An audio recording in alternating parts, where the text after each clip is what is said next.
All right, we are live. Yay. All right, you, hi. So thank all of you for attending, and those of you who will watch this later, thank you very much. The more often you watch it, you'll catch what I'm trying to say. Yeah, and there's a lot to say, so I'm going to be teaching the Dharma. The Dharma is a really big subject, and it's not part of the human process of education, so I've got a lot to teach. Yeah. And one of the key things in the process of the Dharma is to teach people about God.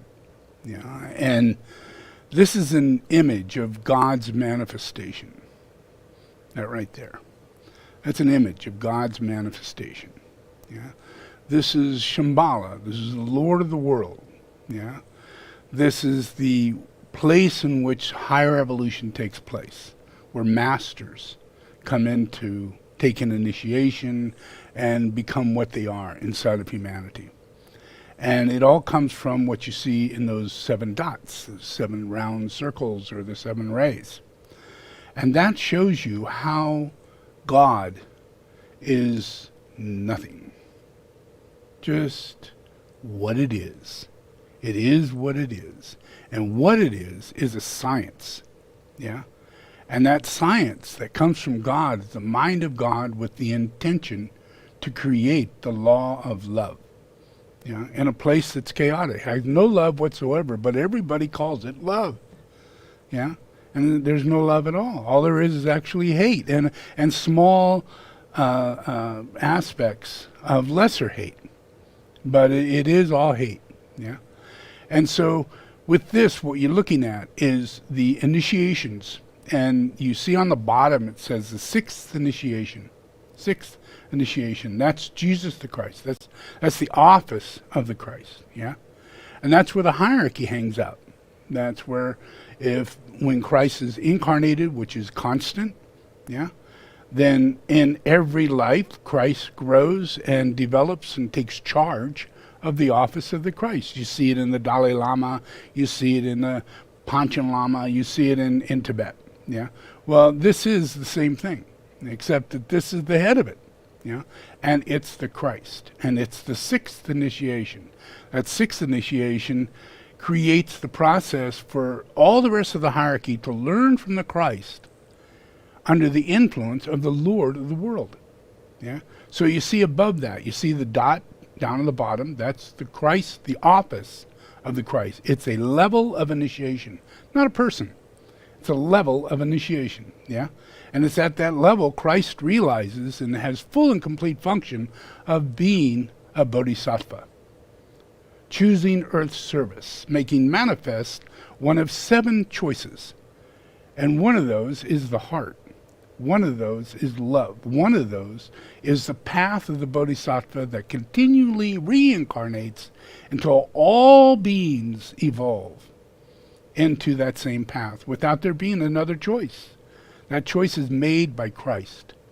That way, we don't go through chaos anymore. We don't get fallen angels. We don't get lunar lords. We don't get anything like that. Yeah? Because Christ is now holding an office, which means anybody who wants to mess around is judged before they get here. Way before they get here. Way before. So then there's this other level.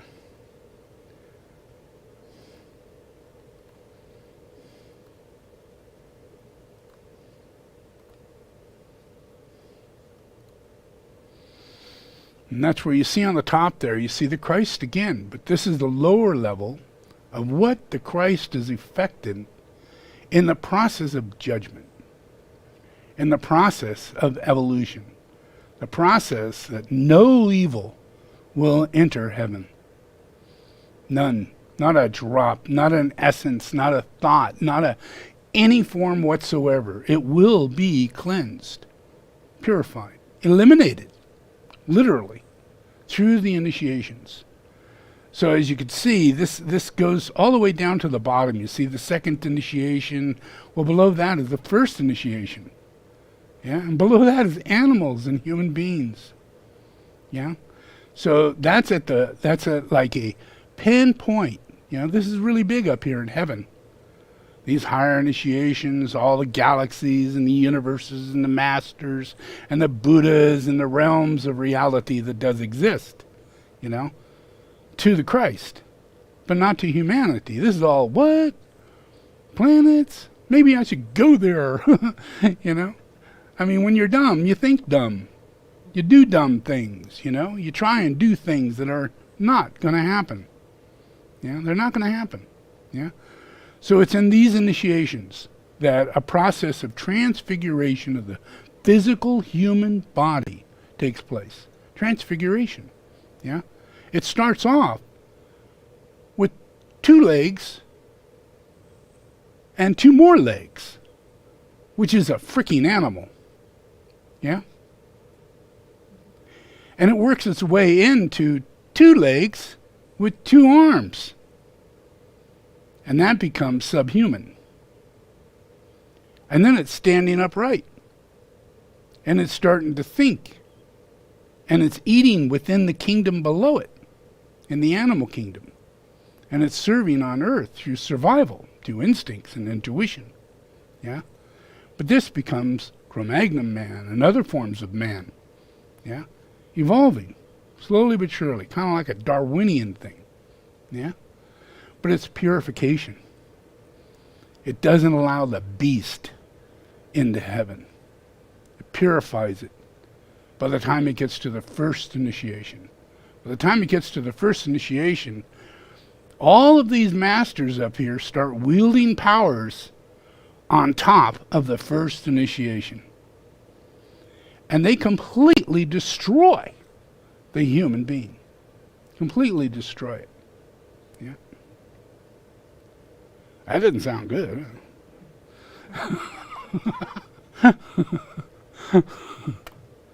But it's what we got. It's what really happens. And in that, the human being, here we are in the process of the human being. We look at this one. Let me get rid of that bottom one. There we go. So here we have the process of the first initiation or second initiation going into the 3rd, 4th, and 5th. But then we have below that, we have the second initiation and the first initiation, which is where the animal man comes from.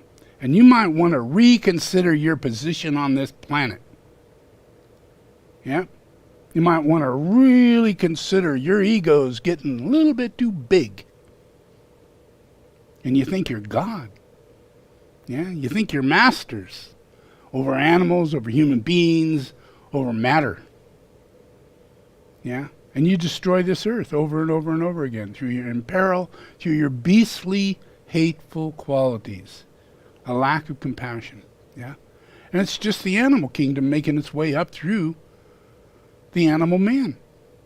And that animal man goes up into this, what's known as humanity. Humanity.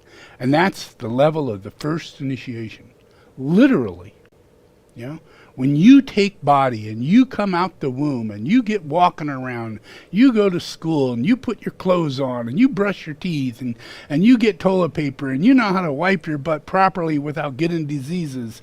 All these things get worked out down here in humanity. In humanity. Yeah? Because the Christ makes manifest as mother matter. Active intelligence. Yeah? The Christ wields the energy down into matter and blesses it, giving it a brand new body, a brand new form, a brand new way of looking at life itself. Yeah? It changes everything, and it builds what's known as the 7 ray chakras inside this human being that comes from animal man. Yeah? That only had 3 chakras before, you know? And it wasn't very smart, but it did its best, you know? But it's way up here in the 5th initiation and the 3rd initiation that people can build pyramids. Yeah? And Angkor Wat in India and all the things we've done in the past. So all of these initiations are present on Earth in our history. They're there. But we have to practice Buddhism, because through Buddhism, you actually learn about relics. You learn about relics. Yeah. We have no idea that relics have any importance whatsoever. People are so stupid, so in hate, that they go to relic positions, like the Anasazi, or they go to the Aztecs or the Mayans, and they go in there and they go, oh, these are so holy. These people are just so holy. Come to find out they're cannibals. They sacrifice people and children. They eat them. Yeah? They drink their blood and eat their hearts. Yeah? Yeah, it is not uncommon in the age of darkness. When humanity is not a part of sacredness, and when they get to a sacred site that might have been sacred 3,000 years ago when the Mayans first got there, and they didn't build those temples. When they got there, their evil and their corruption, they're wanting gold and steal other people from other tribes, rip them off, steal from them, be corrupt, lie to them, and get away with it. And then go to demigods and have all kinds of witches and warlocks pressuring you to do more evil. Because now you're serving the gods. And those gods are devils. They're not real gods. Because remember, we're down here in animal man, pulling up from terrestrial animal levels, which is the beast. And the spirits that are down there are there inside of our avarice, our anxiety, our fear, all of the things that we've been tortured for, that we died and we suffered. All of that purges off into the earth. So imagine you do these sacrifices at temples, and it creates all this impression. It creates hundreds and hundreds, maybe thousands of years of people who will channel delusionary ways of thinking and not be able to represent or see what is good or evil. They can't tell the difference between a sacred site and an unsacred site. They actually start thinking that the Empire State Building is a freaking holy site. You just think stupid thoughts like that. And you think, oh, New York is a holy place. It's got such tall buildings, like temples everywhere. It's like heaven. Just so stupid. So stupid. Because in our avarice, we justify everything. We delusion in the glamour of it. And we're being told by these inhuman characteristics that are making this world in the material way that it's being made. Whether we're being forced to buy pickup trucks and cars and this and that and guns because we reincarnated. And our dads were assholes. And they were in the military. And they were trained in the military. And they killed people in the military. And everybody who goes in the military comes out with psychological trauma. And they see everybody as the enemy. They can't help it. And what do they want to do when they get out? They want to go be the police. Yeah. They're going to defend us. These are psychologically terribly disoriented people who used to be in the military but now are in the police. Or still in the military. And they're defending us. They're protecting us. Insane people are protecting us. Insane people. Now they have cameras on police. And you watch the camera and they stop this lady, and they drag her out of the car. Why didn't you answer me? Don't talk to me. Don't talk back to me. Don't look at me. The police is freaking nuts. You gotta look at that stuff because that is what's being unveiled. The fact that we're surrounded by the opposite of what is true. We think we're being protected by the military, but we're not. They're going to blow us out of the planet. They're going to nuclear us. They're going to shoot us. Yeah, if we do something really wrong, they're going to come to our city and shoot us. Trump proved that. Mess with me and we'll come and shoot you with protectors. Protectors. Yeah? It is one big lie. A really big lie. Yeah? And that influence has to do with these rays, and the rays have to do with the fact that we only have so many rays in our vehicles, but yet we have 7. We have 7 rays that we can use in our vehicle. Yeah? They look like that. 7 rays. They're there, but everybody's unhealthy. Yeah? So what happens if these rays are going down? What does that leave us for rays? The bottom rays. The only rays that we're going to be connected to. Doesn't include the heart. It's below the heart. That means we only get 3 rays. Wow, that's going to make us smart. We're going to find a way out of this stuff. We're going to end wars. We're going to politically help people choose not to have guns and help mothers and fathers not buy guns and leave them around for kids so that they can take them to school and shoot everybody. Yeah? You know, chances are with this amount of rays and in this position, we don't have a chance in hell, people. Not a chance in hell. Not a chance. Not a chance. Yeah? The only way out of it is by taking these initiations. Entering that little tiny hole. Where you see Animal Man, that's got to go up there to that other hole. Yeah? That represents humanity. And that's a wide-ass circle. It's a very wide circle. It's a whole of humanity and reincarnation and the evolution of animals who incarnate as human beings. Incarnate as human beings. Because this whole planet is an angel. It's an angel. Yeah? If you ever read the Bible, the real Bible, the actual Bible, it would have the keys of Enoch in it. It would have the story of Enoch. And in that, you would know that Enoch, in his length, his feet touch the earth, the tip of his head touches the moon. That's a person, people. That's a person. Can we even conceive that? I'm trying to explain to you giants. And yet, the angel, yeah, that runs the whole muck is that big. That big. Yeah? So that means the body of the earth, the body of humanity, the body of our moon, the body of our solar system is the body of Metatron.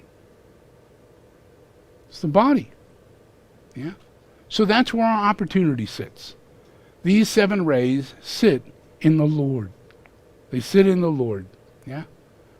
So when we look at this, we're only dealing with these 3 lines that go up to the second initiations. There's 3 lines that go up. They go up. Yeah? That creates what's known as the Antakarana. Yeah? The Antakarana changes us from having downward connection of those chakras that are reaching these lower chakras, and we all believe, you know, because we think stupid thoughts, and because we all agree in thinking stupid thoughts, we have a 5th ray sacral center. And it's you'll put me on a cross for going against your 5th ray sacral center. Yeah? And you'll throw me, you know, back on that cross every single day if you had the opportunity, if I move the 7th ray to where it's supposed to be. Yeah? Because that means that you would have, as a healthy base center, you'd have the chakra of the 4th ray, which is the entire earth. The vibration, the holiness, the sacredness, the holiness of the fact that this is an angel. And you can't separate it. You can't go, oh, well, that's an angel. No, that's an angel. No, that horse is an angel. No. I think maybe that person really pretty, that's an angel. That's got to be an angel. Ooh, look at that curly hair. That's got to be an angel. Ooh, look at that guy. He is so muscular. Got to be an angel. Yeah? We think like that. But it's not like that. Yeah? We're in the body of God. We're in the body of God. And we're using these 7 rays because the vehicle of Metatron makes manifest an upward, compassionate reincarnation bodhisattva vow of going to earth and manifesting upwardly from birth to the next year, to the next year, to the next year, to the next year. And by the time he's 30 years old, he's already passed his 4th initiation. And the whole earth is recapitulating this power of light that is administrating the planet of evolution single-handedly as a bodhisattva. Just by dying and reincarnating and instilling into the earth the reincarnation of the earth's angel. The earth's angel. Yeah? Which means that earth angel is the mother, is the father, and the son. Yeah? But the church will, But then we got to realize, that lady, she didn't conceive him. He conceived himself. So he was his own mother. Whoa. Where does that leave Mary, huh? And Mary Magdalena, didn't they have some kind of sexual relationship? Wasn't that special? There was nothing other than a relationship that people have with Christ. Yeah? And there's no, you cannot identify what that is, what that's like. You got to really get to know me. Because I live a long time. I incarnate for hundreds of thousands of years. And I never lose my consciousness. Yeah? Yeah? At 9 years old, I completely recapitulate. By the time I'm 12, I'm so high in my level of initiation, I am the higher level of a 2nd degree initiate, which is the smartest person on planet Earth. Einstein looks like a little zealot, a tiny idiot that's trying to work things out. Oh, I wonder why there's gravity. Really? I mean, really. Through my first, going into my 2nd, by the time I make my 3rd, by that time I'm nearly 20 years old. Yeah, 21. Yeah. And I'm way beyond Einstein. I'm standing in the steps of Jesus the Christ. I'm the highest living incarnate on the planet. And I'm 21 years old. Yeah. And I'm making hippies and I'm making love into the world. And I'm redistributing the way in which we look at things because I'm adding rays into humanity. Because I'm incarnated. I can do this. All I got to do is sing. Yeah? All I got to do, I need my band. So I created an enormous amount of rock and roll groups. I created rock and roll just so I can sing. I created radio so I could sing with my band. I created records so I can bring my band with me and sing with them whenever I want. Yeah? All those were personal needs, but you all got them. But that's what a bodhisattva does. A bodhisattva is a master of all these different rays. They're an artist, they're a musician, they're a singer, they're a healer, they're wise, they're understanding. They have all these abilities that comes mastery from every single ray. So by the time, I'm reaching my 4th initiation, I have mastered at least 5 of the rays. 5 of the rays, and there's only 2 more. And that influence is what brings humanity upward. It causes humanity to go up. It's a magnetic influence. The science of God. Redemption. Yeah? Because everybody's complaining and committing suicide. More people are shooting themselves and committing suicide than anything else. More people are buying guns and doing all that kind of shit than any other place. Right here in my own home base. Why? Because I aggravate the shit out of people. I aggravate people. If there is evil on this earth, I want it to surround me. And I want it to purge and shoot each other and hit each other and piss on each other if that's what they feel like. Yeah? I want there to be a whole Republican process of these Republicans out there that are all KKK and no longer behind the scene, right out in the open. I want it to express. That's what Christ does. He draws it to them because these are the lunar lords of the world. Yeah?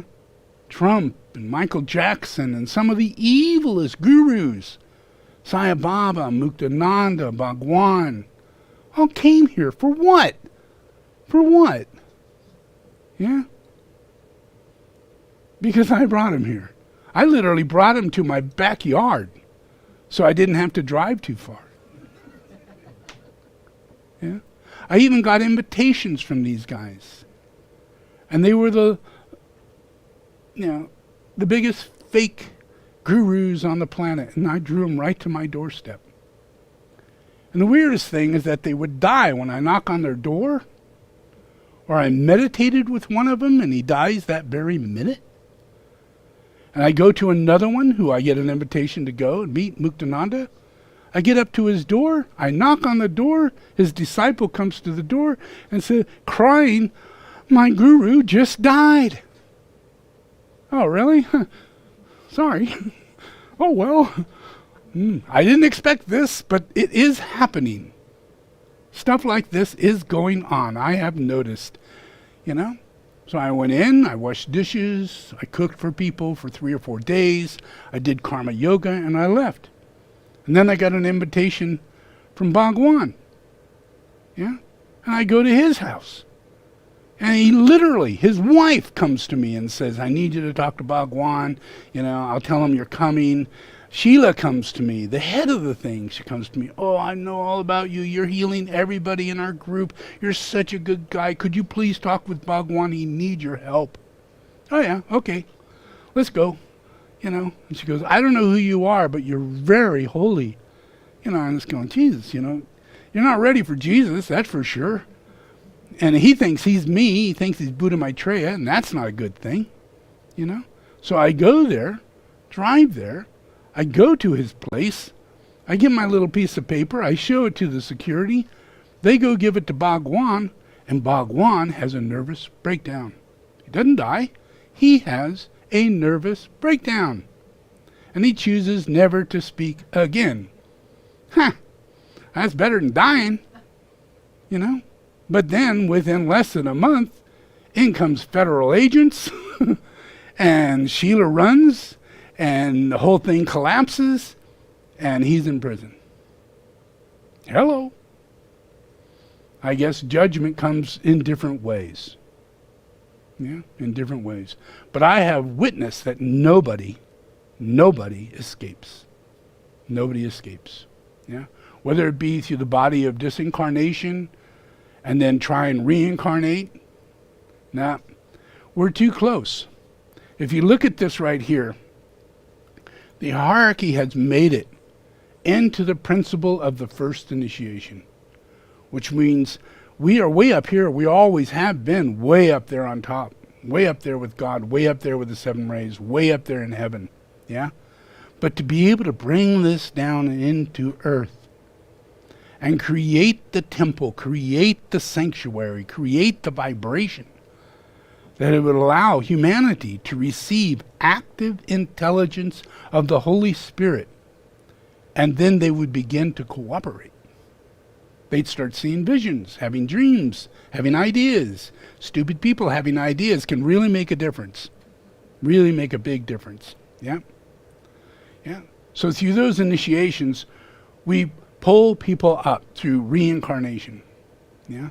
And as time goes on, we get to a place to where a majority of people, a large number of people, now imagine, since the 30s and the 40s and the 50s, we had large masses of highly gifted people incarnate, whether it be Tesla or Einstein or rock and roll. All the people of rock and roll, from Elvis Presley to Buddy Holly to you name them, the Holy Spirit is what got them. And they had one extra ray, and it was the heart. And the hippies came out going, we're seeking love. We have this thing called the heart. We have the soul. We are seeking soul. Yeah, that's it. That's what we're doing. Yeah. So all of this process is giving people rays where they don't have them.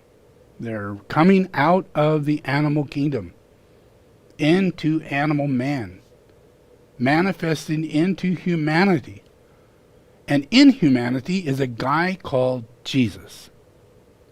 A guy called Jesus. And he's running around shaking the hands of people, whether it be the Dalai Lama or whoever is alive at the time, and changing people so that when they reincarnate, they become initiates or they don't come back. Yeah, this goes on and on and on. Been going on for 2,000 years. Yeah.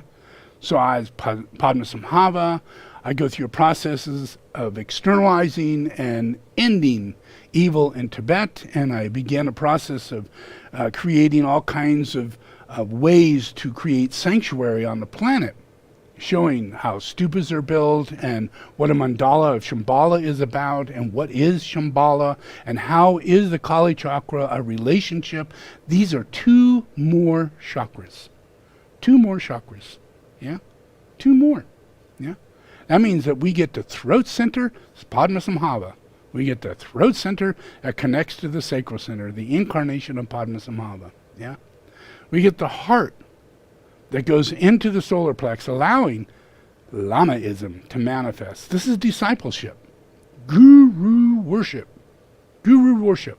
But it requires people to have that other ray. Not just the Holy Spirit up here and the heart here. Yeah? But the awakening of the brow starts to happen. And that's Buddhism. That's Buddhism. Yeah? That's where everybody realizes in their higher Buddhaic state that they're not here as a waste of time. That the time they spent here by being patient, yeah, is their service. But being impatient is a disservice. It's that simple. It's that simple. And that's what the fourth ray does.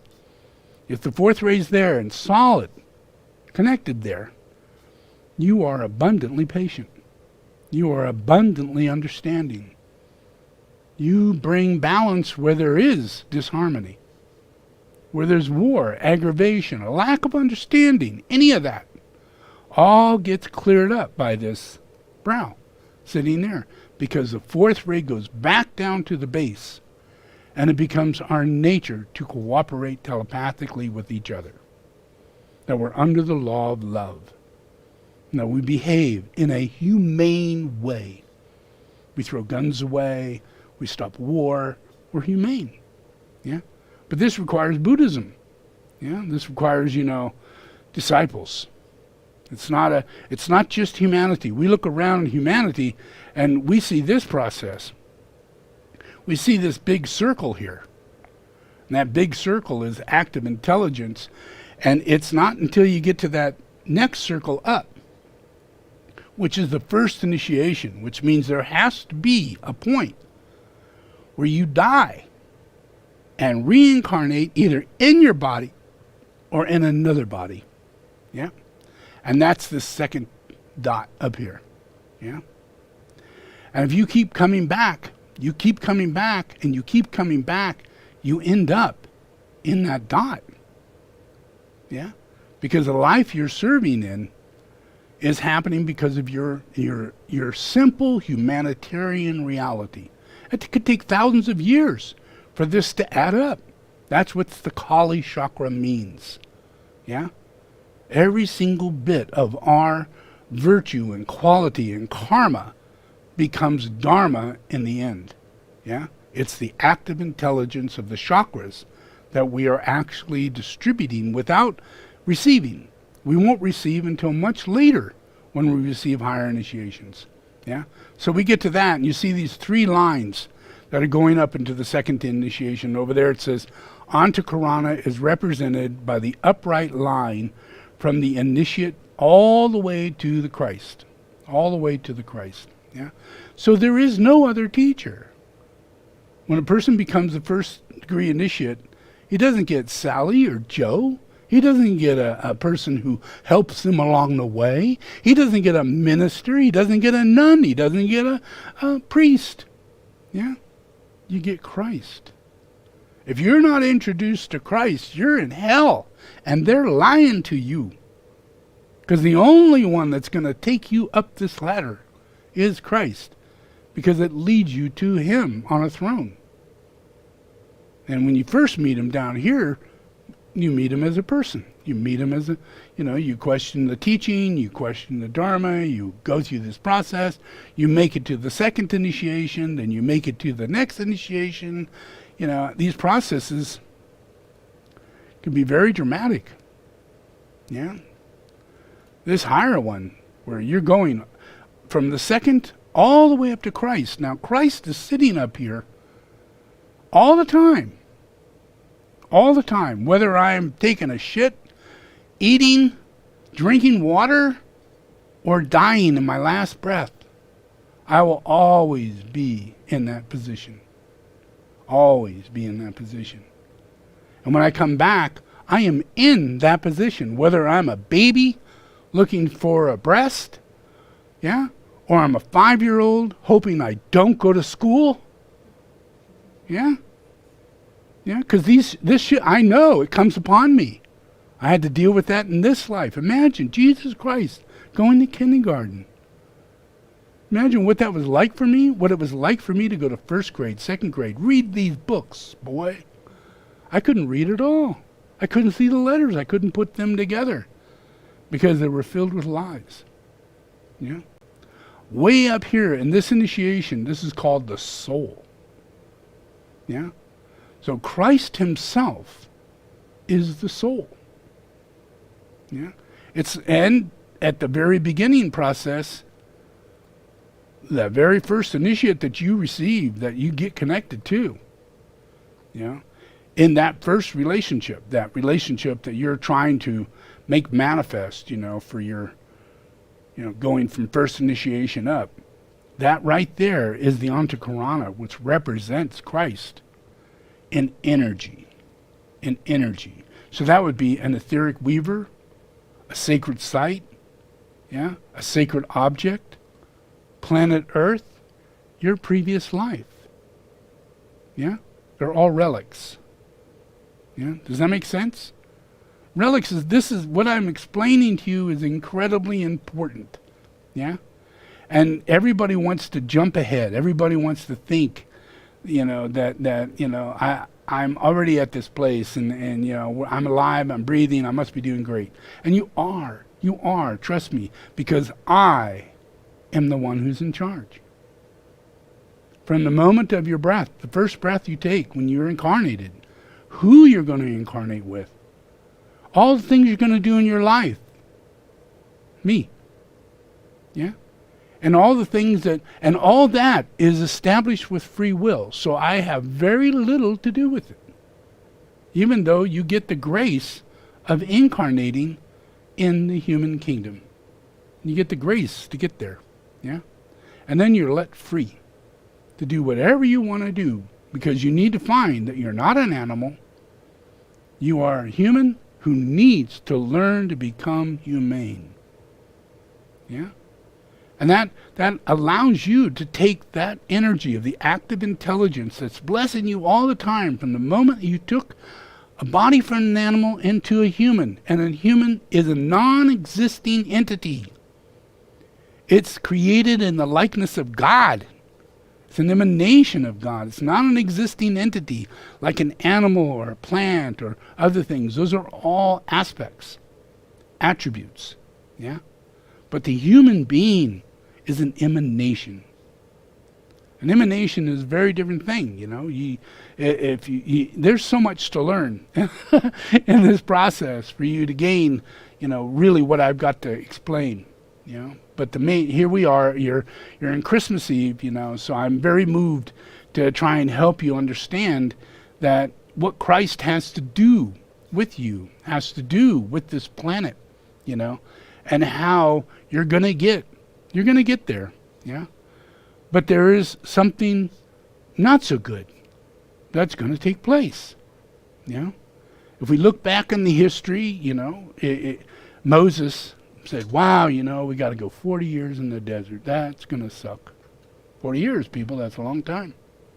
And then way deep into it, he finally has a contact with God.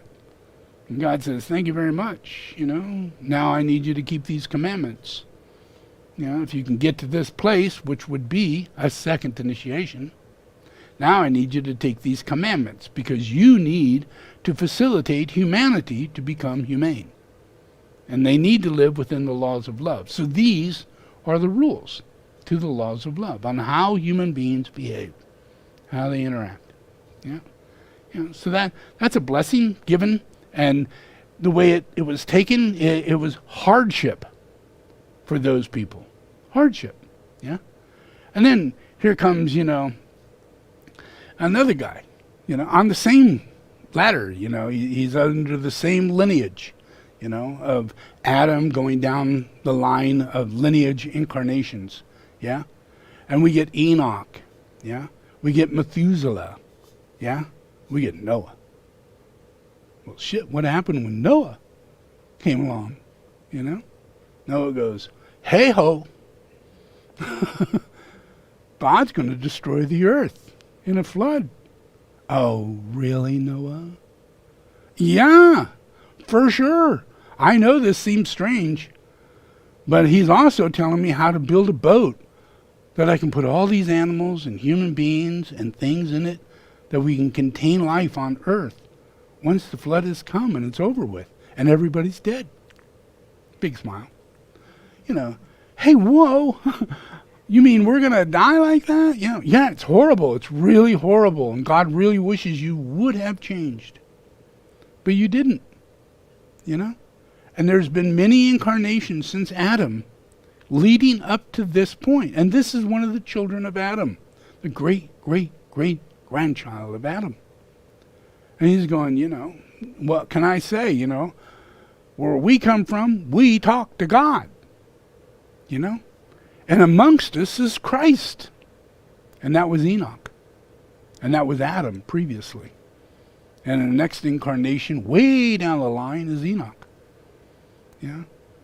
And Enoch literally he has to leave his body, be taken up with angels, and manifest into who he really is, find out that he's the Archangel Metatron, and see the workings of every single angel and their relationship to the evolution of the plan. You got to witness that.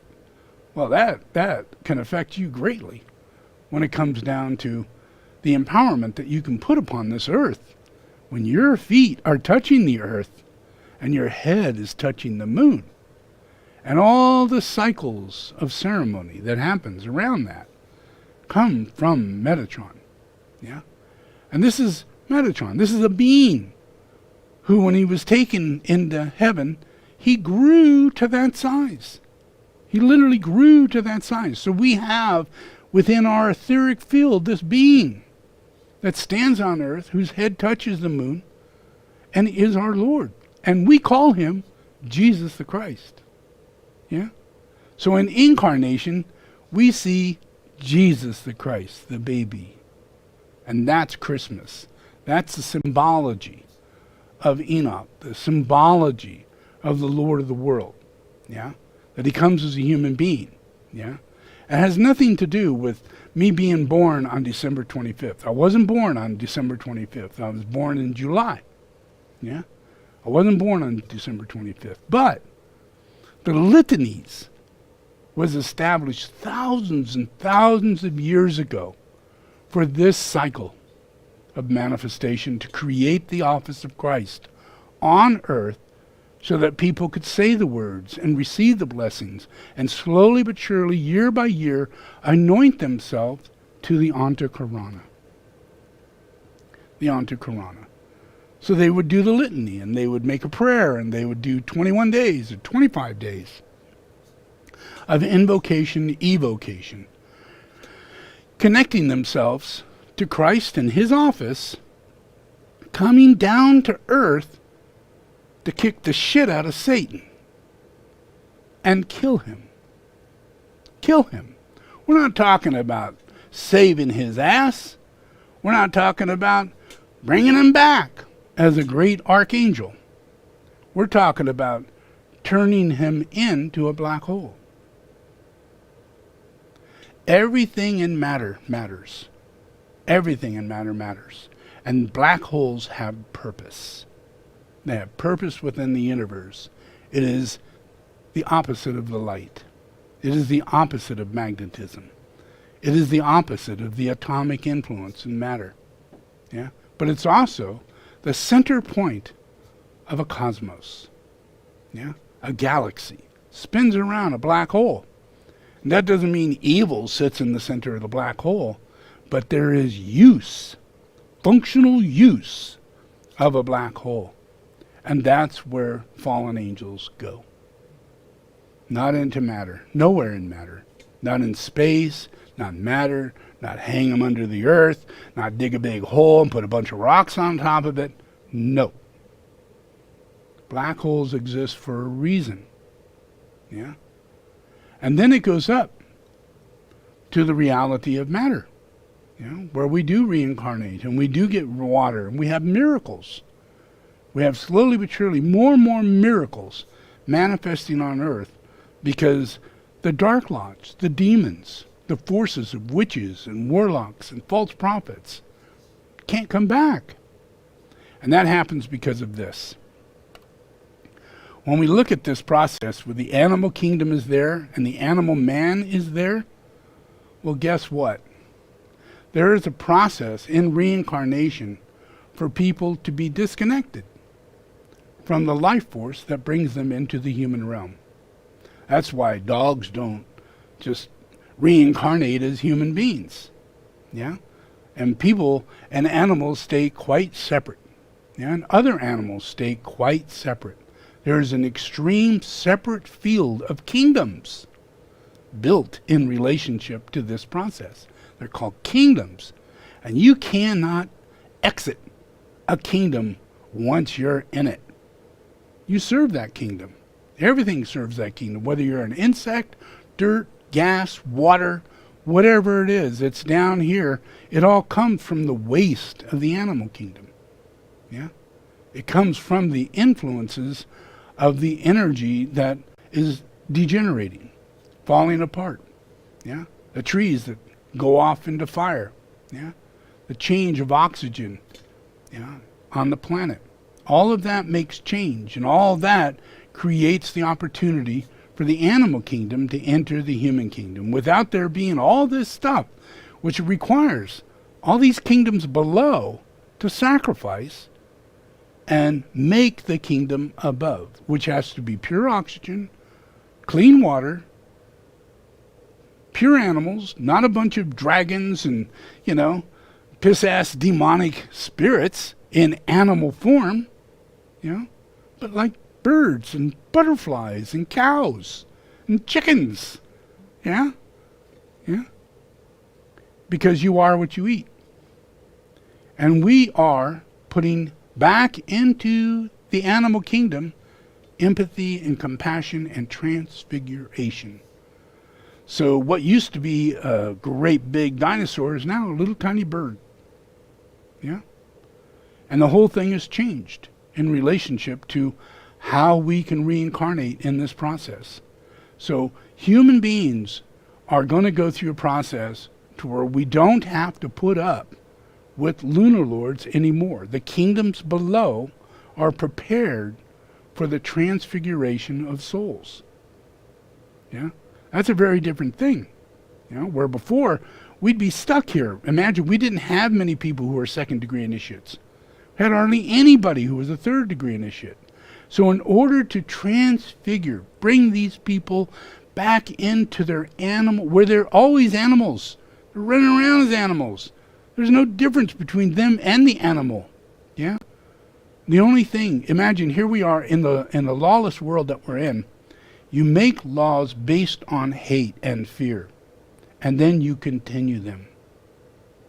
And we're 100 years in and we're still considering these laws and holding on to them like this thing we need to do. And they're not. Yeah? We're set in accordance to our consciousness and our ability to change and let go of certain things and not have alcohol as our interest, to where we don't need laws in order to create the end of that. Yeah, people through their consciousness, they go through this change. Yeah, so in consciousness, this elevating consciousness that comes from the Antakarana here, that's coming down into humanity, hits active intelligence, and it begins to transfigure people's impurity. It's the Holy Spirit that does that. Yeah, and that's what creates an etheric weaver to be an etheric weaver, just an etheric weaver. And you wonder, whoa, etheric weaver, it heals people, it does miraculous things. How can that, of all things? And I take the kingdom of the mineral kingdom and raise it all the way up to Christ and bless it. Yeah, that means it includes every animal in every kingdom going all the way up. So now all those animals could be blessed by these things. Whether it be water that I bless, they can be blessed by that. They can be blessed by food. They can be blessed by that, as long as I bless it.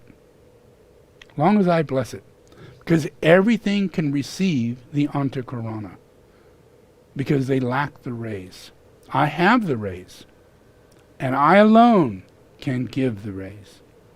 And I alone can take the rays away. And I don't make any choices to take rays away. It happens naturally.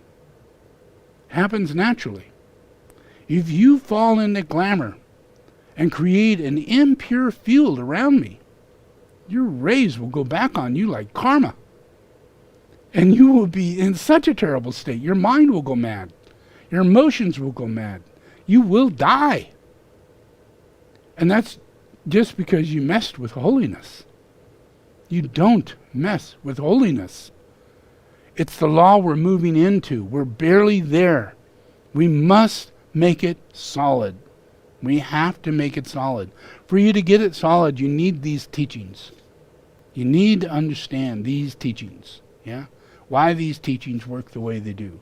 Because there are false prophets out there that are affecting people in their animal-man relationship, this process of matter and the process of humanity and the animal kingdom. This is a kingdom.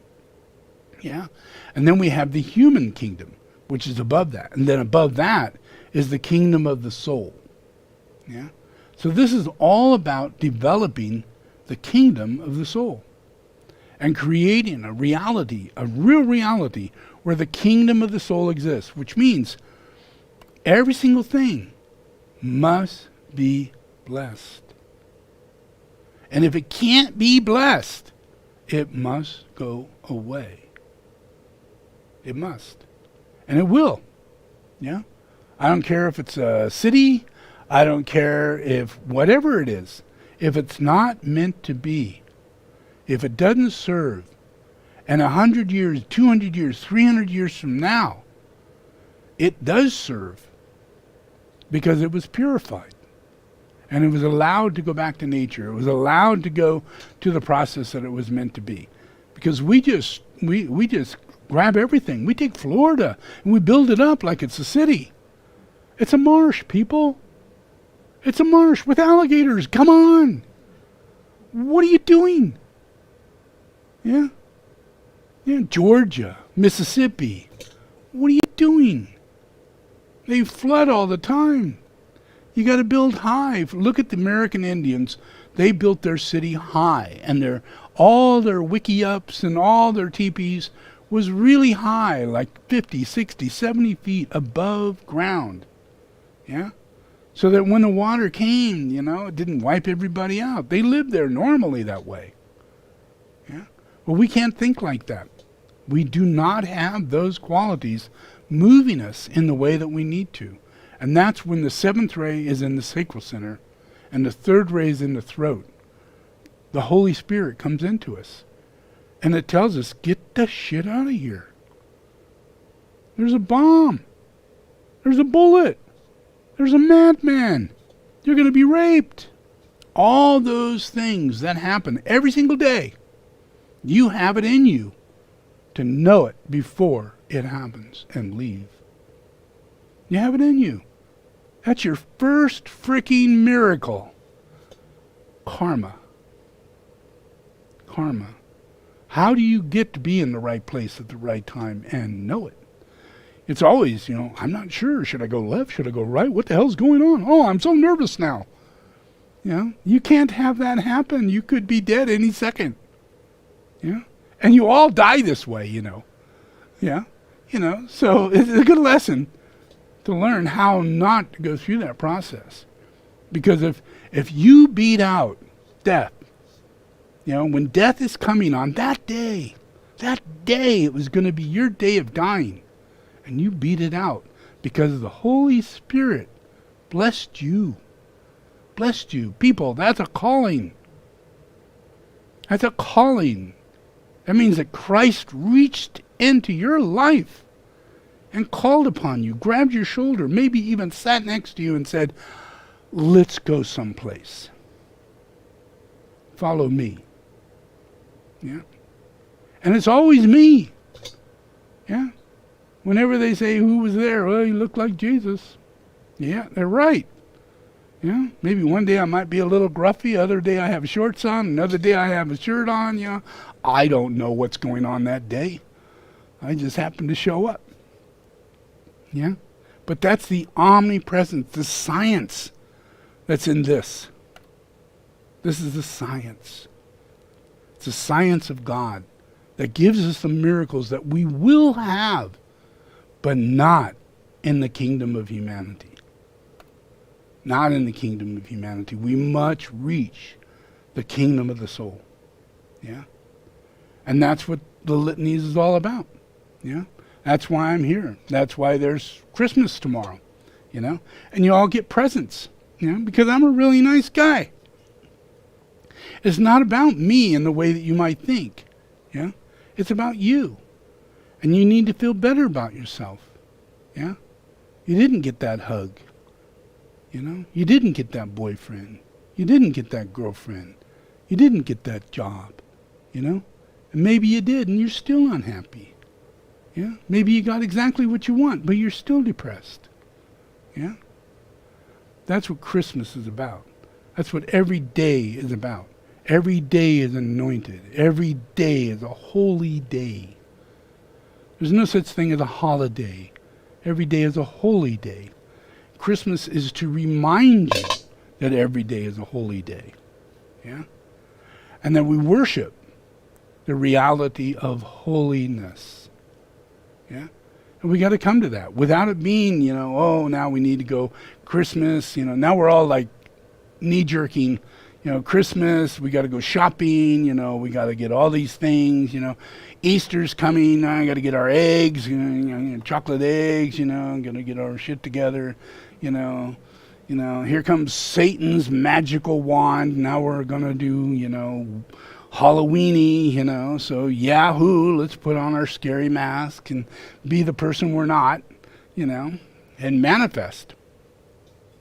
And these are all qualities of our way of dealing with a lack of holiness in our ceremonial life. We make up life that are ceremonies, but they're there to create glamours, karma. Yeah? You're going to get indebtedness. Yeah? I mean, here you are, you're in the middle of a plague and you got to carry out Christmas. Go out, get out, and people are dying in the hospital. Get out, go buy some more groceries, All of that is our process that comes from the lack of having the kingdom of the soul. Yeah. So just knowing Christ's Mass, they say Christ's Mass, and yet in the mind of a lacking holy mind, it's party time. That's what Christ Mass means. It's party time. We have office, Christmas party, and we have, it's time to have fun, get real drunk and get a lot of presents and, and then make a New Year's resolution. I'm never going to do that shit again. I can't believe I did that. Got my got my boss's wife pregnant. That's just not going to go over well in the job, you know? And it happens all the time, yeah? We have no idea where our lack of control in life is at, yeah? And you need the Holy Spirit manifesting that seventh ray, just that your first initiation will change your life forever. But you got to be willing to take it. I mean, look at all this. There's so much more to do. Look at all this. This is right here in humanity. You have to step up and allow Christ to make you an initiate. Yeah? And be moved by transfiguration of all your chakras and all your body and all your fears into a second degree initiate. And this can happen over a 7-year period. That's a very short period of time. Yeah? The moment you are reborn, your initiations will continue flowing. Unless you die. Yeah? Then you reincarnate, and then you recapitulate, and you come back with a pure body, with a pure mind, with pure emotions, and a pure ability of, you know, my ambition and what my desires might be. All those kind of things are not so self-centered. Yeah? So that's what reincarnation does. It allows us, where we're going to receive this soul, but imagine, in our truth, we already got it. We are reincarnating. If you are reincarnating, that's because of the soul. Christ has you in his hands. Yeah? If I can get you to witness reincarnation, then you will witness the holiness of life. Yeah? You'll include Christ. You'll include the hands of Christ around you 24/7. Try doing something wrong once that happens. Yeah? Well, I'm not talking guilt. I'm not talking, you know, oh, did I do a wrong thing? You will know for freaking sure you did a wrong thing. Yeah? And it will come back around very quickly because wisdom will increase inside of you. And your lack of ability to change, you know, metamorphically change your emotional and your mental attitude will happen. You don't have a choice in it anymore. Yeah? Because you've been given a blessing of having another chakra, and that's your heart. You know, where everybody's attacking you, everybody's tearing you down, all life is screwed up, and then you die, you can definitely lose your heart in that process. Yeah? So in this, you're receiving your heart from way on high, from Christ. Yeah? And that comes into your vehicles and brings you all the way up to the soul. And that guarantees your reincarnation, but it also guarantees the process of judgment toward darkness. Yeah?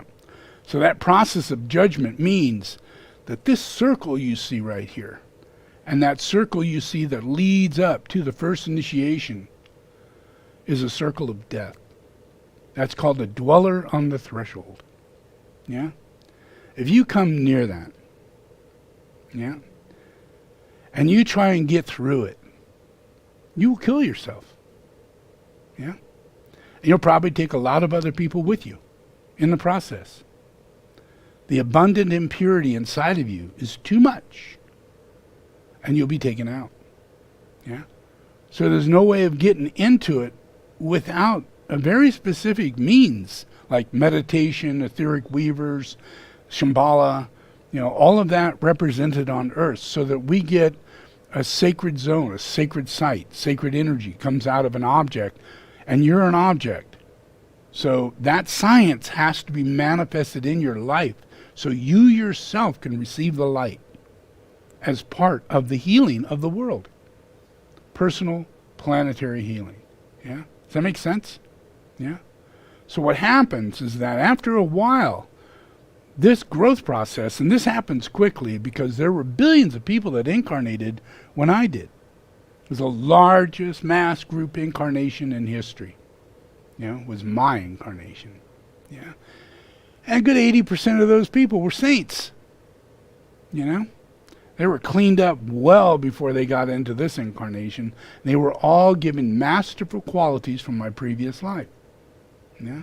So we were able to work together, create rock and roll, create industries, create the, Silicon Valley, create computers. I mean, everything. Everything on Earth today is from us.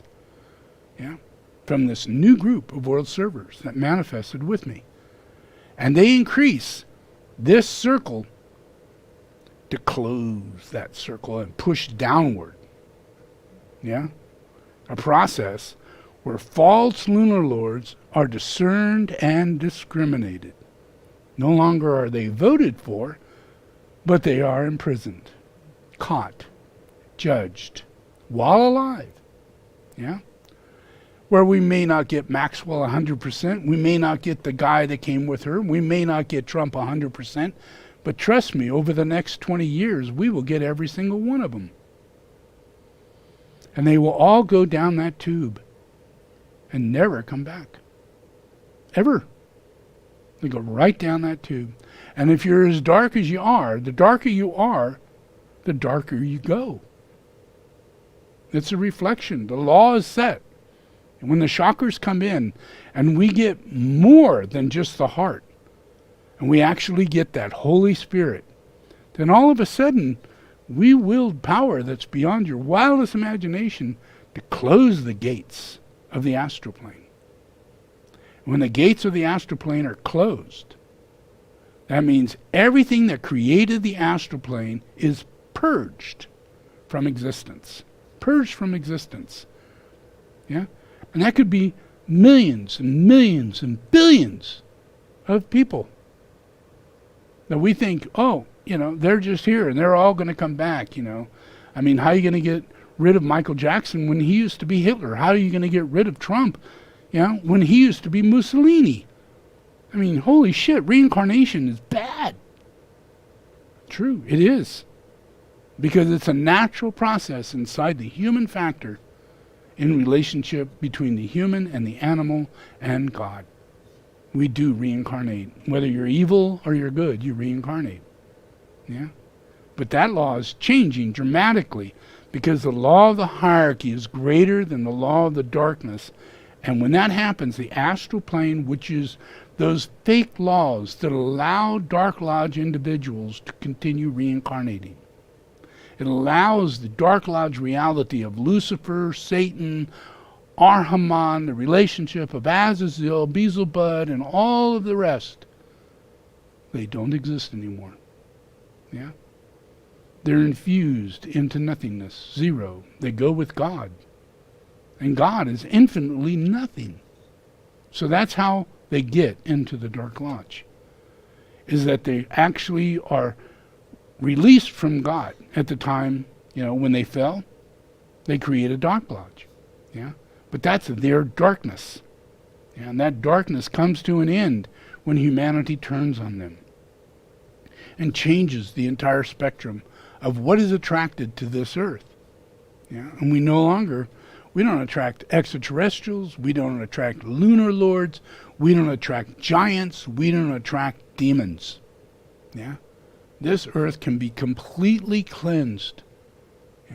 Because every ounce of this earth, every speck of the ocean, every single rock on this earth is going to be blessed.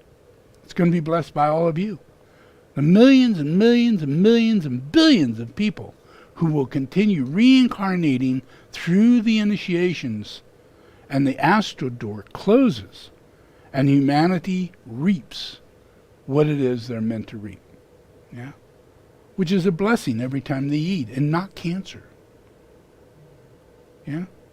Which is consciousness of what they should eat, and not guilt. Yeah? Which is a vital body that stays healthy at all times and barely touches the ground. Stays in a state of leviton. There's a thing in angels. We have this thing called leviton that most people don't have. And that's an element, yeah?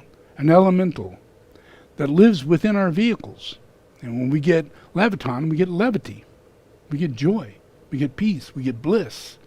The antakarana flows. And we get elemental abilities that immediately changes gravity and the influences that gravity has on us. Like old age, disease, destruction, all these many things that are affecting all things don't affect the hierarchy and the vehicle of the hierarchy that is built in the etheric field and resonates with light. Yeah, pure light. And that light has sound, vibration, color. It literally can take a rock and turn it into clay. And then it comes back into a hard rock. You've seen all kinds of masters put their hands on a rock and they pull their hand away and all of a sudden there's an impression on the rock. They put a foot on a rock and it does the same thing. That's because as a master, you're one with the object and you are nothing with anything. You're nothing. So when you touch something, your levity, your bliss, the higher quality of your ability of ascension touches the ground, touches the object that you're touching. And it ascends too. It's no longer what it was. It's now malleable. Just like you are. You are exactly what God wants you to be. Not a thing out of place. Not a thing. Yeah? The further you go into that, the more and more it becomes that. Yeah? And that's how we stay in bliss. That's how we close that door of the astral plane. Yeah? So imagine by the year 2035, we're going to go through quite a process. Yeah? Because we have all these people that I said that incarnated with me, and they're all in their process of leaving their body right now. Right now. Yeah? We're in our 70s and we're in our 80s. Yeah? Many of us left when we were in our 30s because they were the real saints. And that's the hardest thing. You take on more impurities, you take on more things, accidents happen like you can't imagine, and you're gone. Yeah. And you come back, but you're not the same person. You can't fulfill the exact same process because it's not about you. It's not about Elvis Presley coming back and being Elvis Presley again. He was that because God needed Elvis Presley. And when he goes back into being just who he is. Whoever he's going to be, God chooses him to be. How he looks, how he behaves, his entire life. Yeah? So when we went through what we've gone through, all the things that we've gone through are awakening aspects inside of saints that have happened on earth, including, like Bill Gates, even Amazon, Elon Musk, all these people that are so this is mind-boggling. How could all of this be going on in so many numbers? If we only had one or two of these people, we'd be super blessed. But we have them everywhere, on every continent. They're all over the place, because they have died earlier and they came back. And they were already saints when they left, and they were rock and roll saints. They were like, what? On fire. Then when they came back, they were engineers, technicians. Jobs. Imagine, all of that is the process of our reincarnation. We go through this process of ceremonial magic. We bring the seventh ray into order. That would be music, right relationship, things that we need in life. Like, we need a laptop. What makes you think that? Yeah. Oh, we need a watch that talks to our laptop. What makes you think that? Yeah. We need a telephone that is a laptop. What? Wait a minute. What makes you think that? Have you gone mad? Yeah. Really. Totally. Completely. Yeah. And it is the initiates that are in transfiguration and transformation. And it's these upper initiations. And these are millions and billions of them incarnated, and they are disincarnating now, which means we're going to have the largest mass of angel saints who are third and fourth degree initiates, who will recapitulate with engineering designs and abilities to understand the physics of light and quantum understanding. In every way, gravity, space, everything, transcendental time, the whole bit is coming with these people. Or we can't even imagine it because extraterrestrials don't even have that technology. But we do. Because we're the source of this shit. Look back. What's that Great Pyramid for? You will know over the next 20 years when these babies are born. And they come back around and they're talking and they're anthropologists and they're geologists and they're explaining everything in every degree. They just look at something and they go, did you know that that was a time machine? Did you know that this levitates things? Did you know that this creates an oscillation? They're already born today. Yeah? You can listen to them today. People who are just seeing things and recapitulating what the purpose of those things are in ancient times. Millions of years ago, they can see back to millions of years and see the purpose of it. Those are the people that are coming. They bring the past into the present. Yeah? And all the future quickens beyond your wildest imagination. Yeah? Because we enter into the kingdom of the soul. Literally, all the way up into the kingdom of the soul. So these people come back.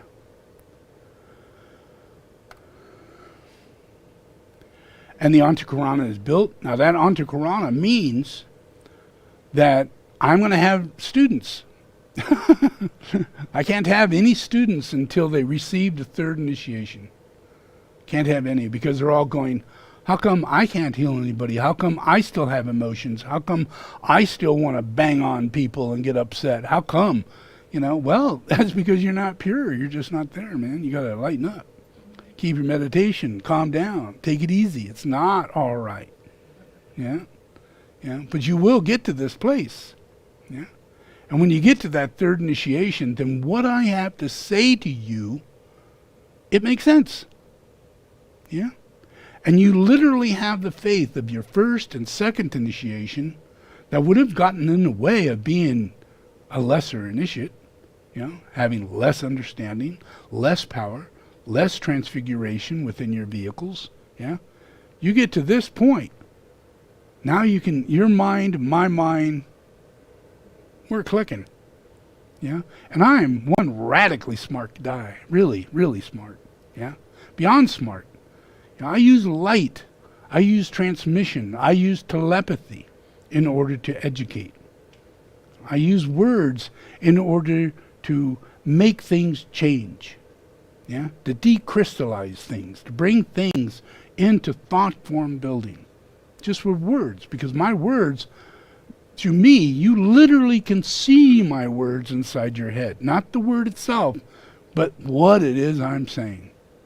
Yeah? You get it. It comes as an image. It comes as an idea. It comes as a fulfillment. And that's because it's coming in from the third initiation, which you will be in one day and sometime. Yeah? And when you're in that place, you will receive new instruction, which has to do with healing the nations, meditating, calling upon the nations to change, establishing governments by healing the nations. Well, that could be interesting, huh? Well, this is the healing of the nations, and it's my science. It's what I do. Yeah? But we're a long way from there.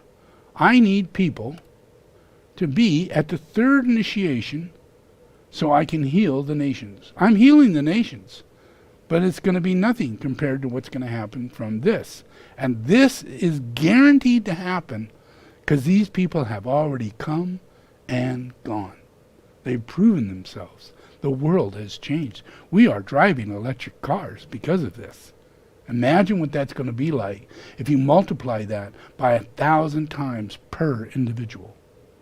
1,000 times.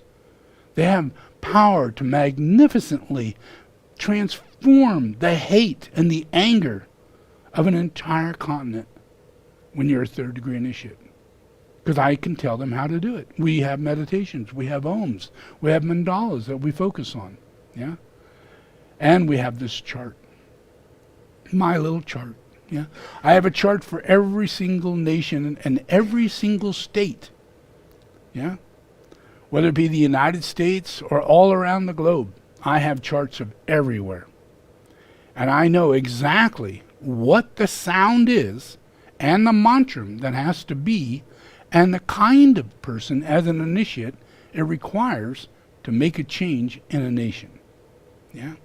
So that means for Africa, yeah, this 5-1, that means I have to clear the planet of fifth ray people who have put the fifth ray in the sacral center, bringing these black people into the lowest realm in humanity as an expression.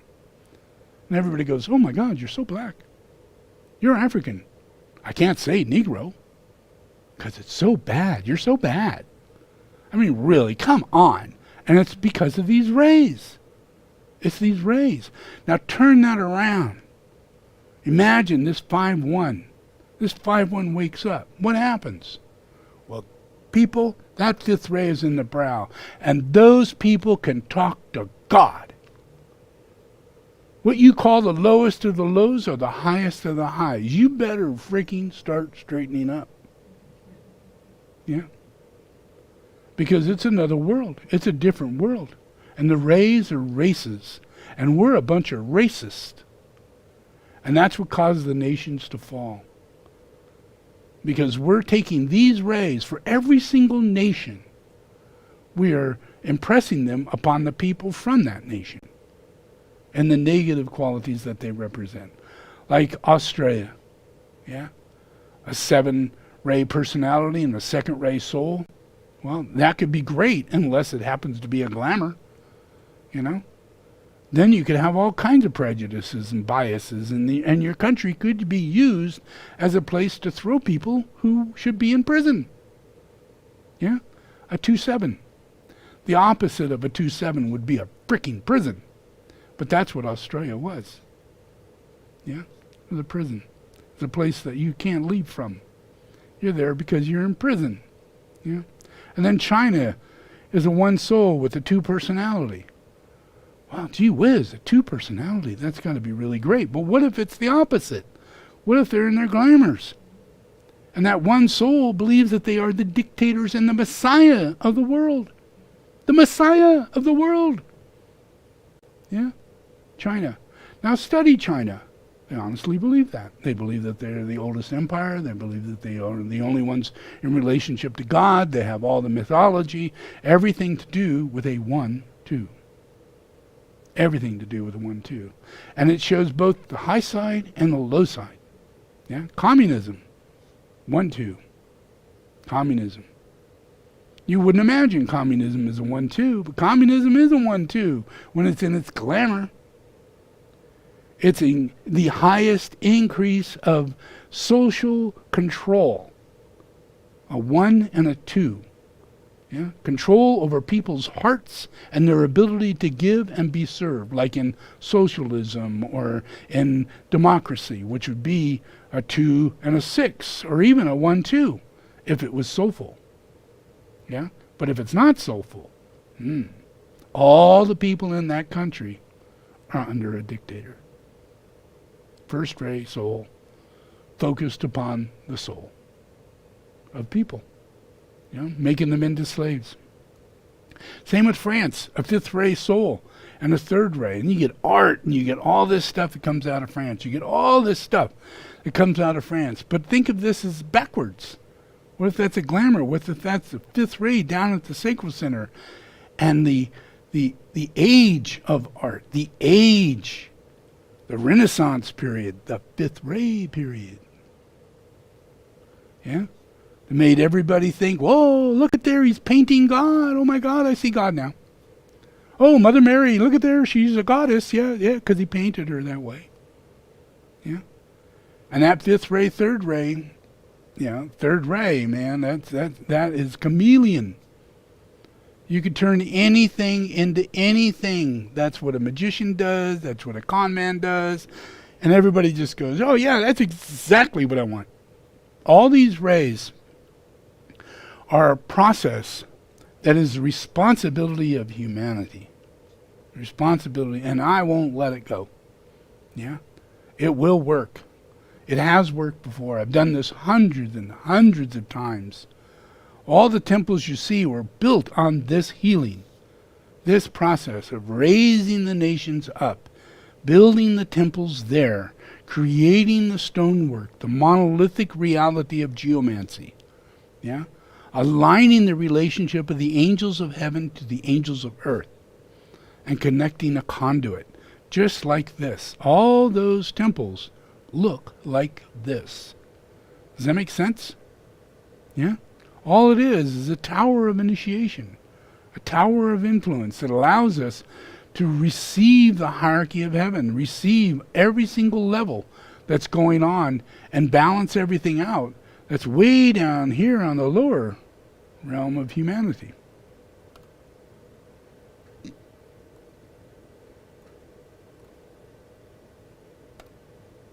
Yep.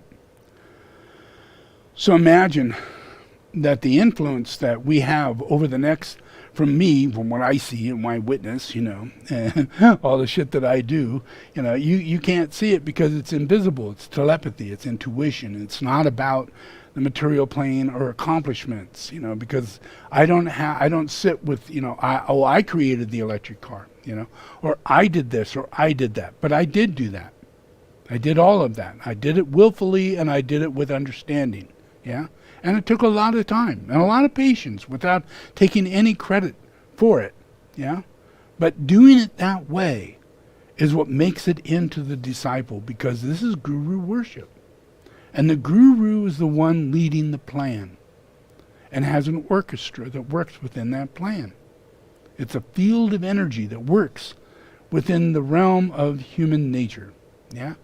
And this, when it comes up into the Antakarana, the human being literally builds more chakras than the 7 that they originally were born with.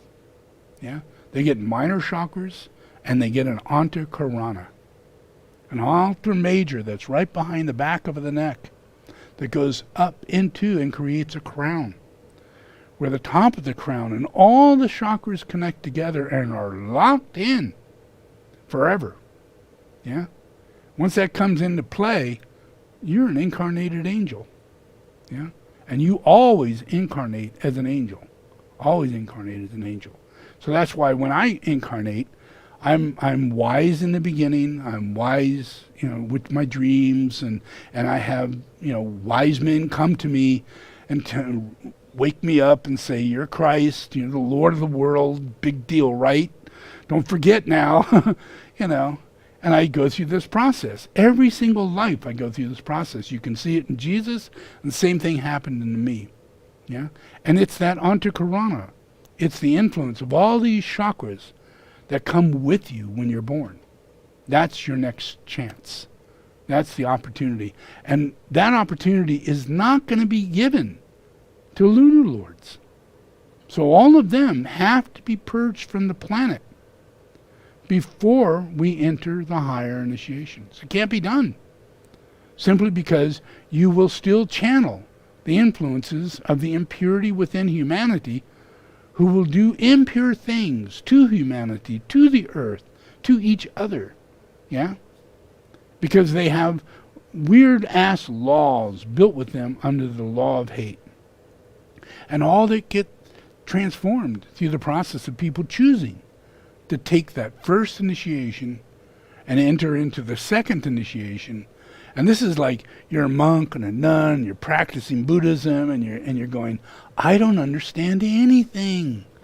Is this working?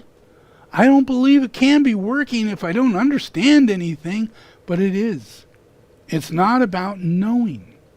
It's about guru relationship and having faith in the one who does know, who can give you all the teachings to keep you moving through, yeah?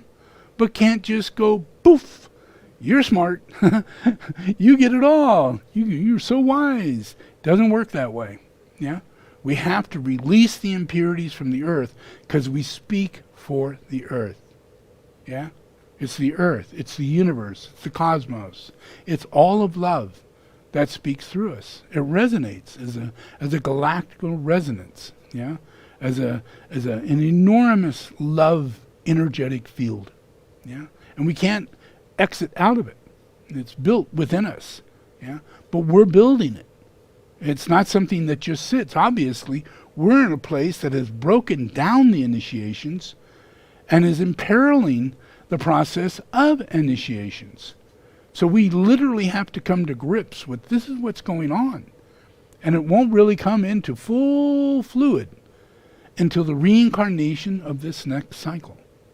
Which is why I say the year 2025, these people, myself, I'll be 75 by that time. Well, a lot of us, we don't do well at 75, And many of them are older than me, 10 to 15 years in the same group.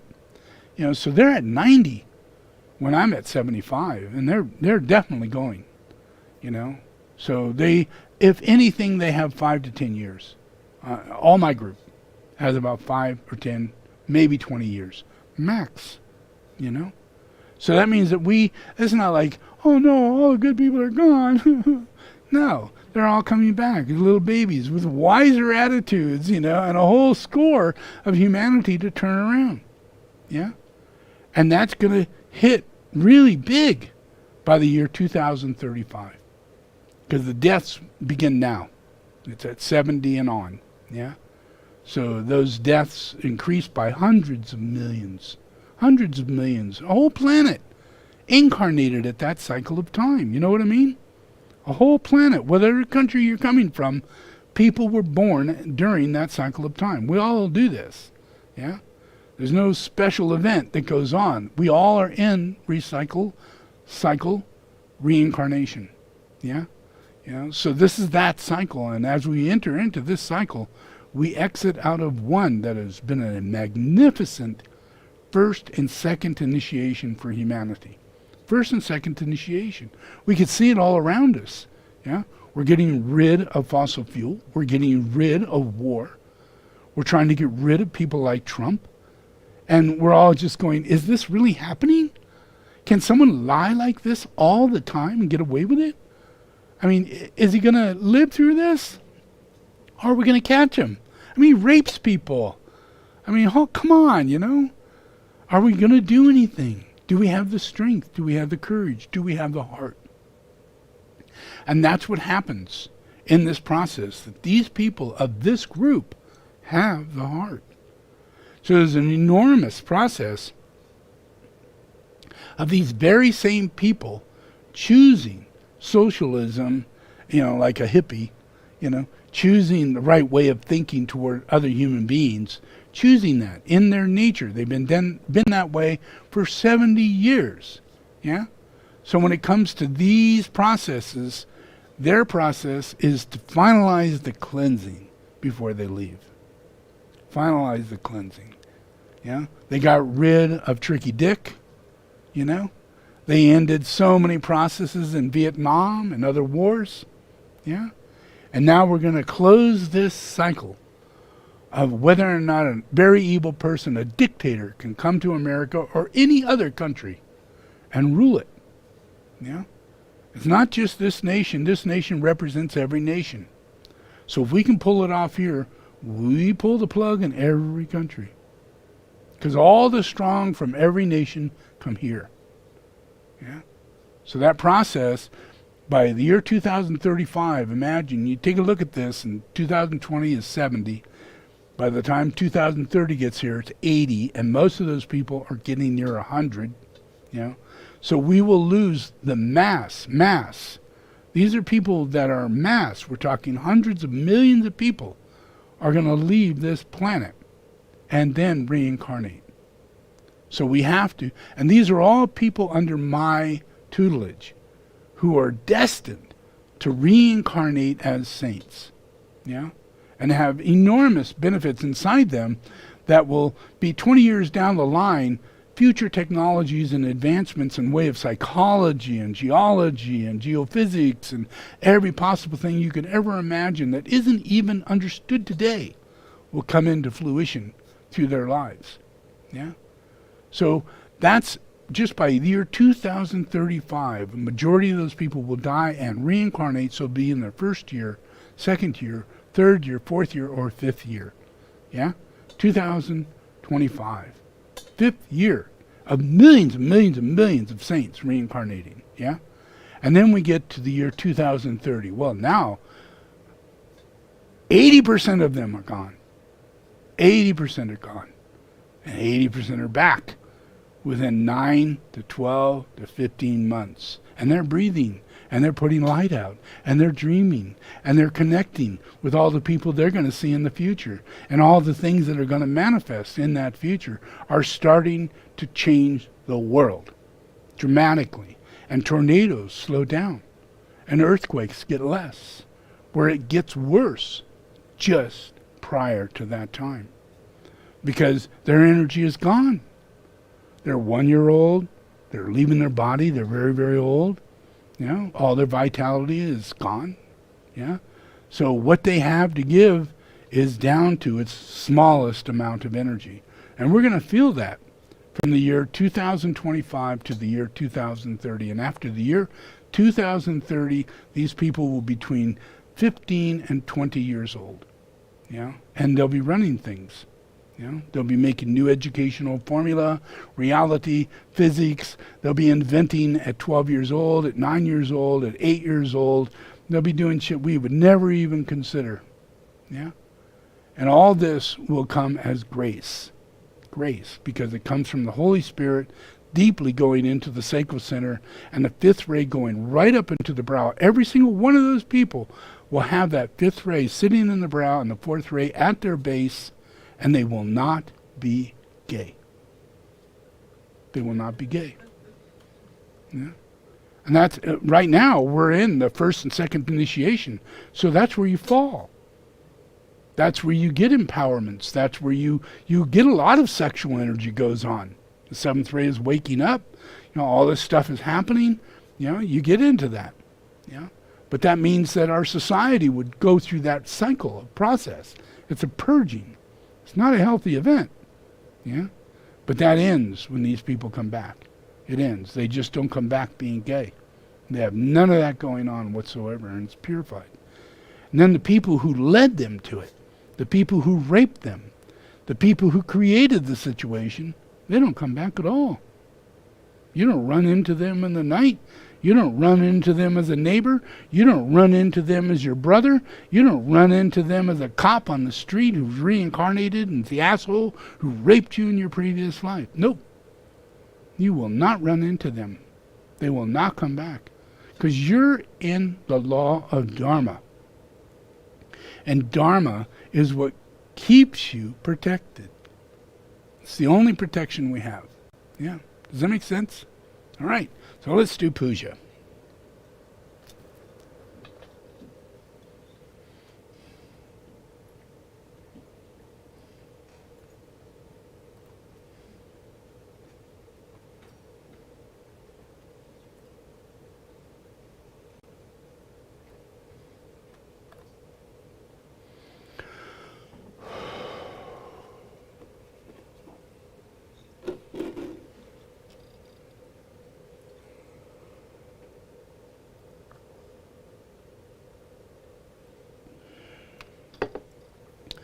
Okay, repeat after me.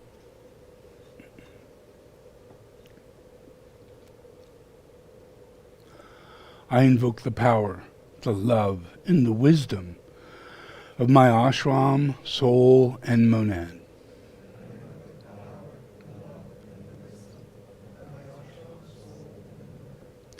To guide me into the right activity in the plan. To clarify and stimulate my mind. To transform and transmute my feelings and emotions. To energize and vitalize and heal my physical and etheric body.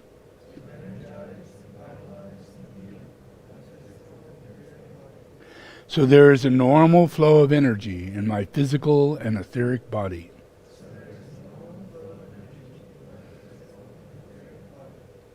Through this day and every day, I ask this in the name of the Christ to serve the One.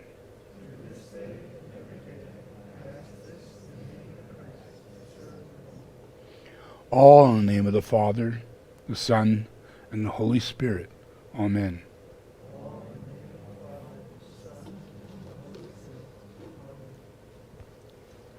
So if you think of all the teachings I just gave, and the relationship of those initiations, first, second, third, reaching into the hierarchy and all of that, this puja, this invocation, is aligned to help you understand that this is what you're asking for.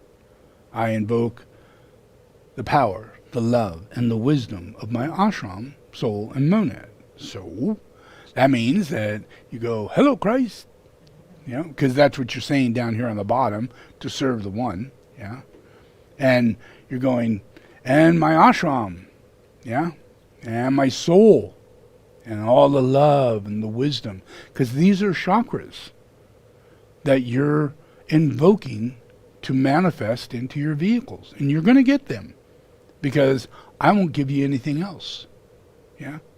There's not another world I create. I only create one world. I'm not busy doing something else. I'm not interested in Mars. I'm not interested in landing on the moon. I'm not interested in a lot of things. I'm interested in healing this planet and creating this world to the benefit of God. Because I've done it over and over and over again. We're going to do this, and we're going to do this together.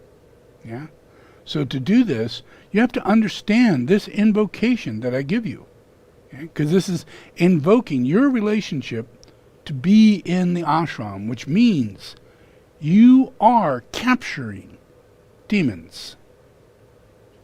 If you're in an ashram, guess what? There's no demons there. So that means you must make sure you bring no demons into the ashram. None. By doing that, you're purging out the demons that are trying to get into the ashram. Through people. Just by channeling. And they get here, they come up the road, they come into the room, and they drive you nuts. But as time goes on, they don't get in here. The gates are closed. They have been discerned. And they're not allowed back. And that ends that cycle of demons worshipping a diluted reality within themselves. That they are a value in a spiritual form, that they're like a saint. And yet, in their mind, they have all this evil. They have all this intention. They have all this corruption. They do all these things. But they just hope no one catches them.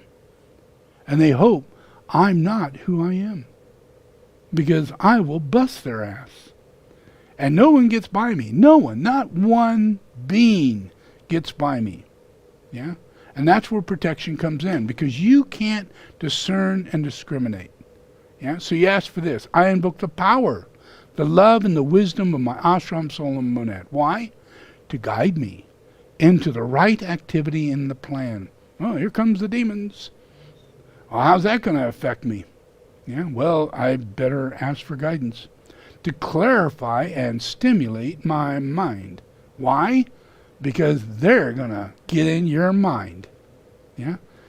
And transform and transmute my feelings and emotions, which could turn into hate and hostility, aggression, and a lack of ability to be saintly.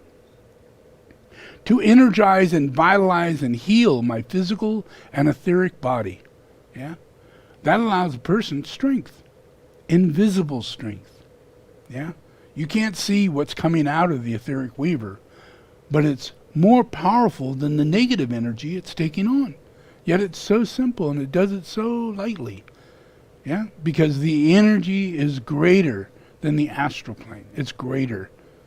It gets diffused. It doesn't exist. It's an illusion. It's a delusion.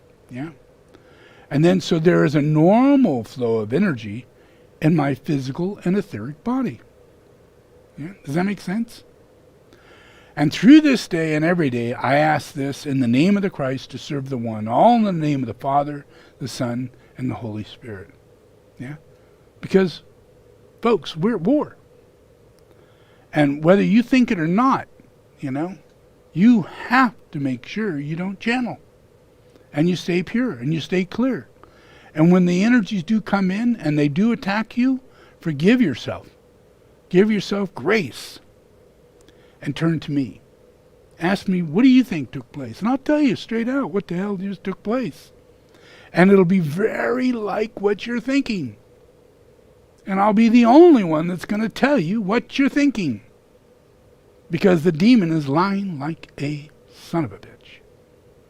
And they're using you to be them, so that they can continue going about being evil.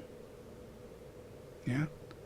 And everybody just freaks out. They don't know whether the demon's in this person, or is a demon in this person, or is a demon in the whole place.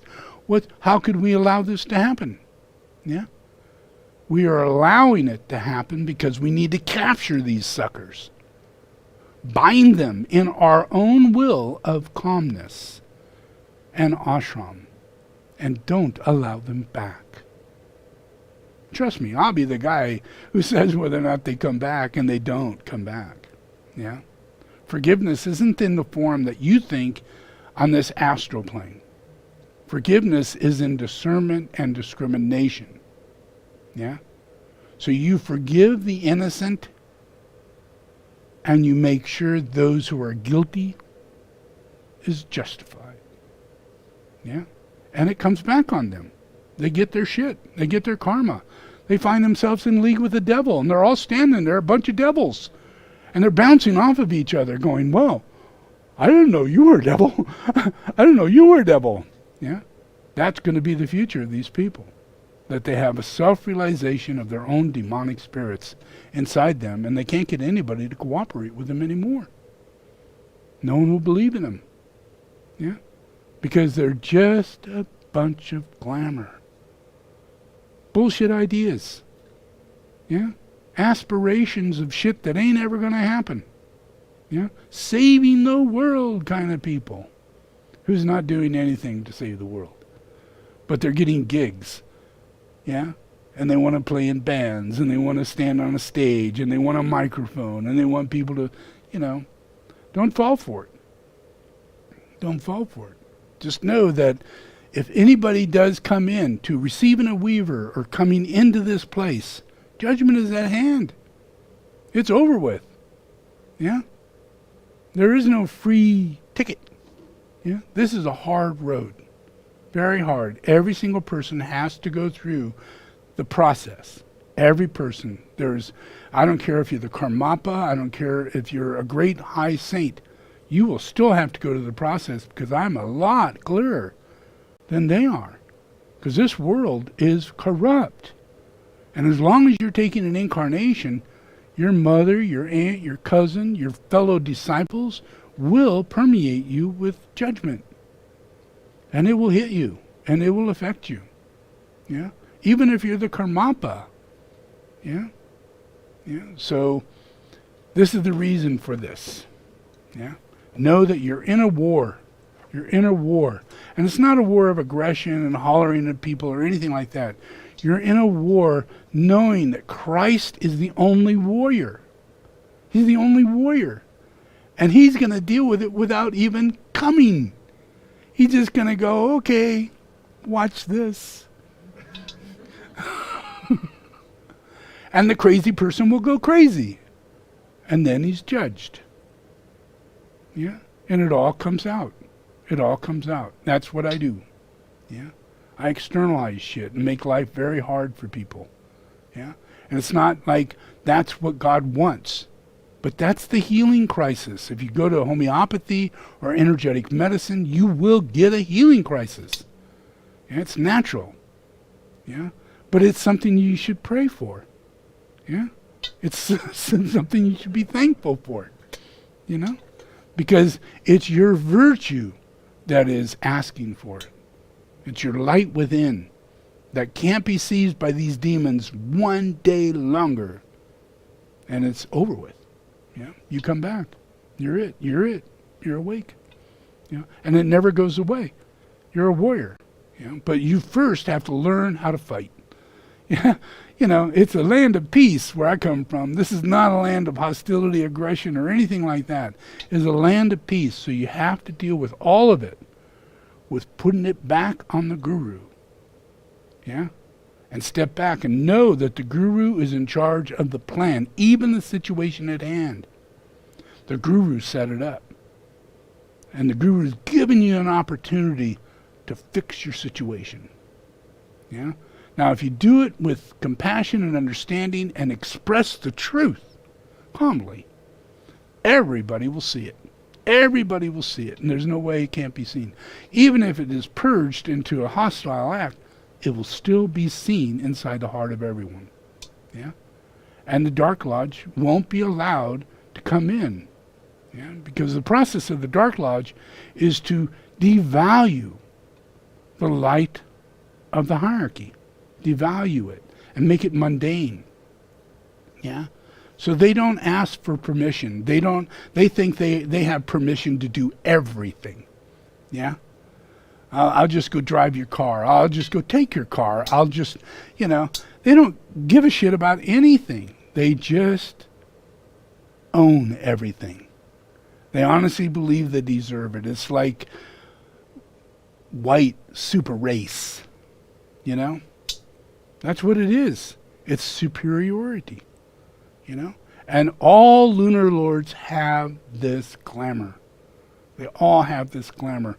That's what you're aware of. You need to discern, discriminate that, and know, hey, this ain't light. This is glamour. This is danger for everybody. So I'm going to put light on it by calming back, sit back, stay calm. Yeah?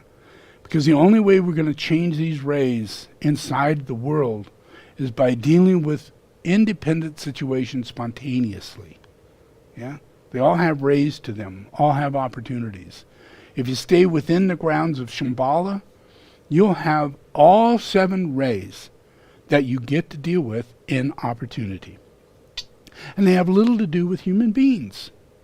Yeah? It has to do with angels, angelic Devic forces that are on this land. Trees, animals, all the kingdoms that are here are under Devic forces, higher Devic forces. Yeah? They're ancient, millions of years old. Yeah? Right here on this land. Yeah? And if we just live our dharma, live our activities, yeah, then all of a sudden we merge into this very ancient cycle of life. Yeah? And that becomes Shambhala. That orients Shambhala. That heals the nations. It heals everything.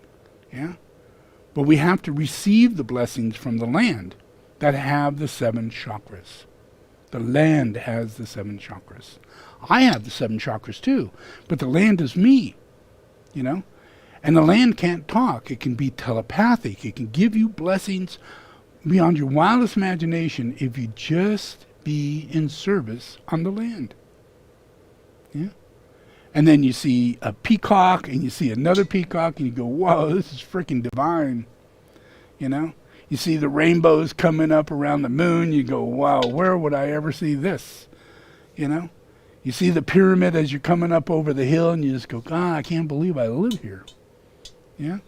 Those elemental forces are Devic and monadic.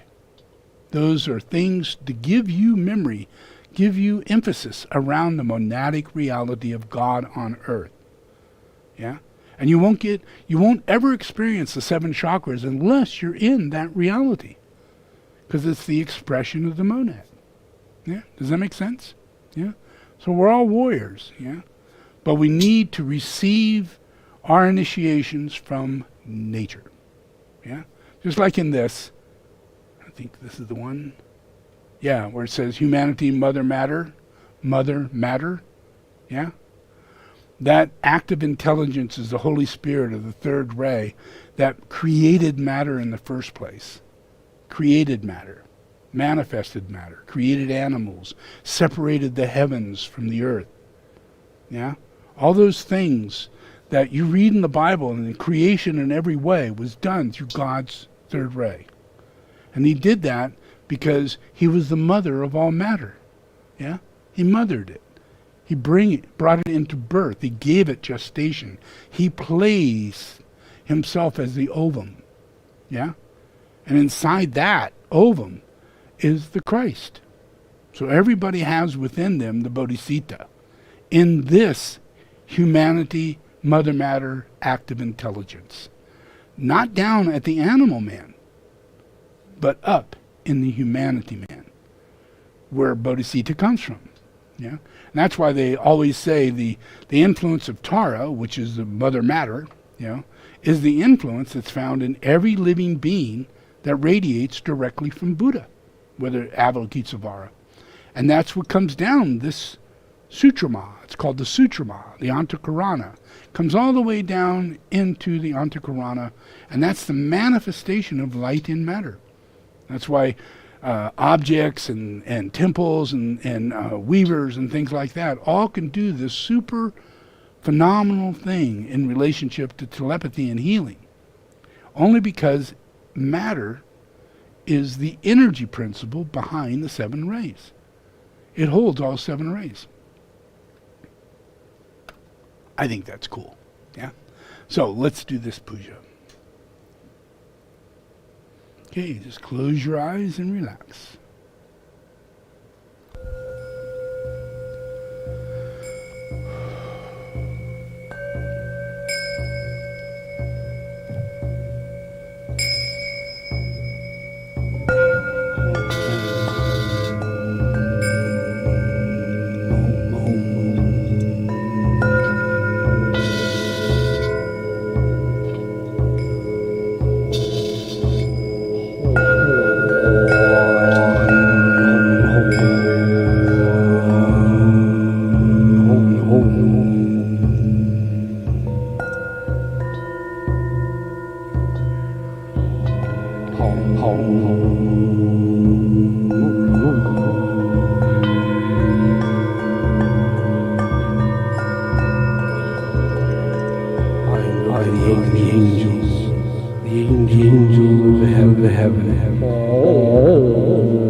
The archangels, the archangels of heaven.